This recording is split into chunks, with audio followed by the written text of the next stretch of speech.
Remember the flurry of starlings rising above the barn? Silly you thought they were a bad omen, a flock of dark divinations beating drab wings against the dawn. You were so jarred by their joyless vigor that you took cover and have been holed up in the pantry for several hours. My dear, you're fond of this space and the sensible shelving you can provide for, having a knack for precision. Your interests include alphabetizing tin cans and memorizing expiration dates. Darling, here nothing goes bad. You promised homemade preserves last year.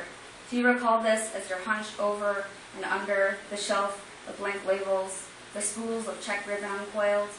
Ahead is your stockpile of jelly jars, proof you'd had intentions once, still thought you could create something worthy of being dressed up.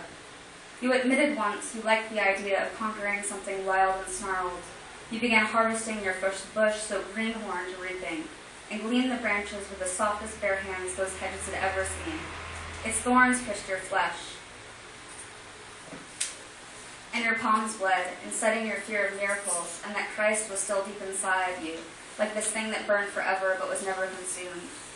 You waited for that bush to burst into flames, for the angel of Yahweh to appear and demand the removal of your sandals, because sugar, you are in the land of milk and honey. Now you sit there, barefoot and infertile, gorging yourself on condensed milk and sweet pickles, polishing off full mason jars of candied yams. Sweetheart, you eat an entire loaf of unleavened bread.